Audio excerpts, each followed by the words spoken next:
Dans la série des héros de la foi, connais-tu Dietrich Bonhoeffer? Voici une brève biographie et quelques réflexions.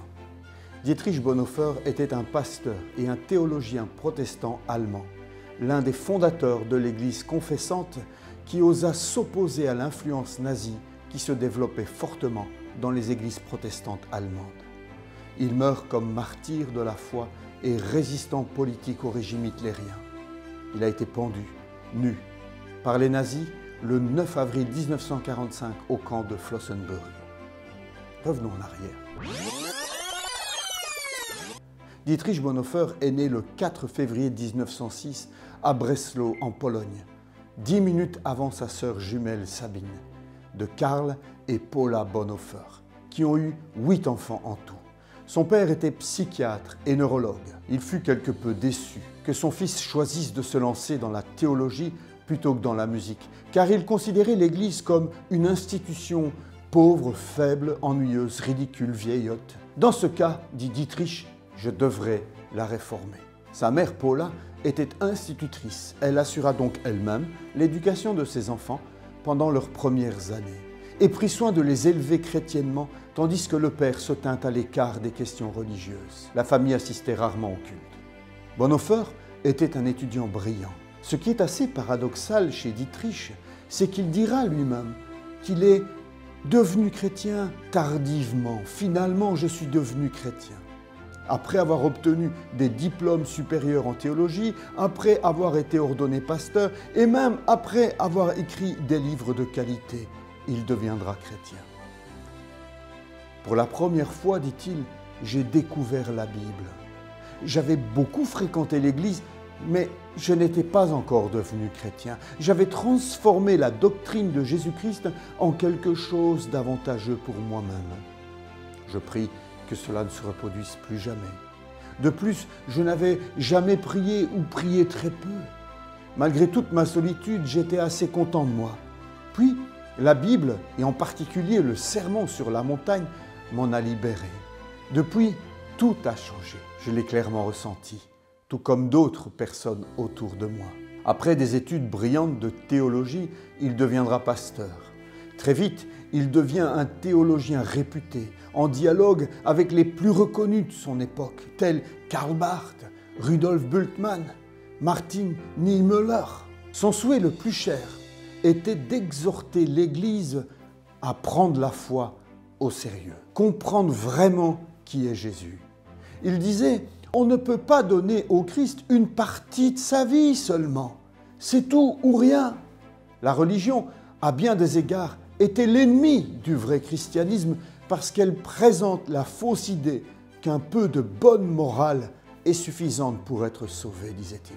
En Allemagne, Hitler s'était emparé des pouvoirs dictatoriaux et les prédicateurs qui osaient s'opposer, qui interrogeaient le gouvernement, étaient violemment réduits au silence. Bonhoeffer était un universitaire en plein essor, avec des offres d'emploi à Londres et à New York, et il aurait pu fuir facilement l'Allemagne. Mais sa vocation était d'essayer de faire quelque chose pour son pays, n'importe quoi, mais quelque chose. Alors, il dénonça avec audace l'arrogance d'Hitler, son illégalité, sa manipulation grossière de la religion dans ses manœuvres politiques et surtout sa haine des Juifs. Bonhoeffer s'est très tôt opposé à la loi de 1933 qui contraignait les églises protestantes à fusionner au sein d'une église protestante du Reich, noyautée par les nazis bien sûr.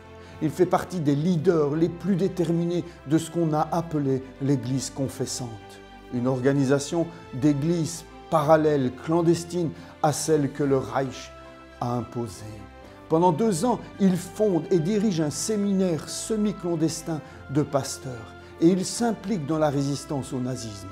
Il s'oppose activement à l'idéologie nazie car il voit en elle une menace pour les chrétiens, pour les Allemands et pour toute l'humanité.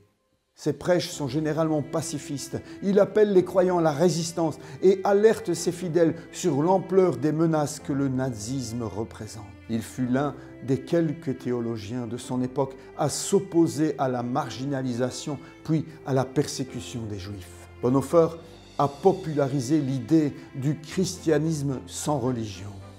Il n'était pas du tout contre l'Église, mais il luttait contre une religion superficielle qui réduit la foi chrétienne à un simple vêtement jeté autour d'une vie non transformée. Le message le plus puissant et célèbre de Dietrich Bonhoeffer est probablement exprimé dans son livre « Vivre en disciple », écrit en 1937, juste avant qu'être chrétien en Allemagne pourrait vous mener en prison. La phrase qui revient sans cesse dans son livre est « La grâce bon marché est l'ennemi mortel de notre Église ». La grâce a coûté pour le Christ, et donc pour nous aussi, mais nous préférons la grâce bon marché. La grâce bon marché, disait-il, est le pardon sans repentir, le baptême sans discipline et la communion sans confession. La grâce bon marché, disait-il, est la grâce sans Jésus-Christ vivant en nous. La grâce coûteuse est l'évangile qu'il faut chercher encore et encore, le don qu'il faut demander, la porte à laquelle l'homme doit frapper. Une telle grâce est coûteuse parce qu'elle nous appelle à suivre Jésus-Christ. Bonhoeffer a joué aussi un petit rôle dans le complot visant à assassiner Hitler. Et pour cela, il a été arrêté, emprisonné pendant 18 mois dans une cellule de la Gestapo et finalement exécuté 8 jours seulement avant que les Alliés ne libèrent le camp de prisonniers de Flossenbürg où il était détenu. En prison, il avait une vie spirituelle très intense, nourrie par la prière et la lecture régulière de la Bible. Il n'a cessé d'espérer en l'avenir d'un monde autre, un monde de paix, réconcilié avec lui-même et avec Dieu. Il est l'un des grands théologiens protestants du XXe siècle. Un codétenu a écrit « Il était toujours de bonne humeur, toujours de la même gentillesse envers tout le monde, de sorte qu'à ma grande surprise, en peu de temps, il avait même rallié les gardiens à sa cause. Il était toujours plein d'espoir, il m'a toujours remonté le moral et m'a réconforté. Il ne s'est jamais lassé de répéter que le seul combat qui est perdu est celui que nous abandonnons. » De nombreuses petites notes qu'il me glissa secrètement entre les mains, sur lesquelles il avait écrit des passages bibliques, m'apportèrent du réconfort et de l'espoir en prison. Bonhoeffer a été très heureux pendant tout le temps que je l'ai connu et a fait beaucoup pour garder certains des frères les plus faibles de la dépression et de l'anxiété. Bonhoeffer a tenu un journal en prison. On en a fait un livre qui s'appelle « Résistance et soumission ». C'est devenu un best-seller. Le médecin du camp de prisonniers a entendu ces derniers mots lorsqu'il a été dénudé et pendu. Bonhoeffer a dit « C'est la fin, mais pour moi, c'est le début de la vie. » Ce médecin a témoigné plus tard « J'ai été profondément ému par la façon dont cet homme aimable priait. En 50 ans de carrière comme médecin, je n'ai presque jamais vu un homme mourir si entièrement soumis à la volonté de Dieu. » Bonhoeffer avait écrit avec éloquence sur la prière. Voilà ce qu'il disait. « Nous confondons les souhaits, nos souhaits avec la prière. La prière ne signifie pas simplement déverser son cœur. Cela signifie plutôt trouver le chemin vers Dieu et parler avec lui, que le cœur soit plein ou vide. » Ou encore, il disait, « Si nous devons prier correctement, il est parfois nécessaire que nous prions contrairement à notre propre cœur. Ce n'est pas ce que nous voulons prier qui est important, mais ce que Dieu veut que nous prions. La richesse de la parole de Dieu doit déterminer notre prière et non la pauvreté de notre cœur. » En tant que tel, les psaumes étaient un trésor pour Dietrich Bonhoeffer. Toute la vie de Dietrich Bonhoeffer semble placée sous le sceau du tragique. Le simple fait qu'il soit mort à 39 ans, pendu au gibet dans un camp de concentration, après une parodie de procès, suffirait à l'indiquer. Mais d'autres éléments renforcent cette évidence. C'est en premier lieu toute sa famille qui payera un lourd tribut à la folie meurtrière des hommes. L'un de ses frères aînés, Walter, meurt à 19 ans à peine dans les derniers combats de la guerre de 14-18. Un autre de ses frères, Klaus, est assassiné par la Gestapo à l'âge de 44 ans en raison de son engagement dans la résistance après d'horribles tortures. 2 beaux-frères de Dietrich Bonhoeffer mourront aussi pour avoir comploté contre l'État nazi. Quant à sa fiancée, Maria, Elle perdra coup sur coup son père et son frère sur le front russe avant de perdre son fiancé, son cher Dietrich. Cette tragédie se renforce d'une série de cruelles ironies de l'histoire. Dietrich Bonhoeffer est évacué de Buchenwald 8 jours avant la libération de ce camp par les Alliés. Il est transféré à Flossenbürg où il meurt 12 jours avant l'arrivée des Alliés, 1 mois avant la fin de la guerre. Sa fiancée le cherche à Flossenbürg alors qu'il est encore à Buchenwald et ils se croisent sans le savoir. La dimension tragique de la vie de Dietrich Bonhoeffer tient en effet à l'insuccès de ses principales entreprises. Maintenir une église allemande fidèle à Jésus-Christ au milieu de la tourmente, former des pasteurs confessants, enrayer la montée vers la guerre, organiser une large résistance au pouvoir totalitaire nazi et enfin éliminer Hitler. Tout cela tourna au fiasco. Dietrich Bonhoeffer est mort sans avoir accompli une seule des missions qu'il avait reçues ou qu'il s'était conférées à lui-même. Voici quelques citations de ce célèbre théologien. Le silence face au mal est en soi le mal. Dieu ne nous considérera pas comme innocents. Ne pas parler, c'est parler.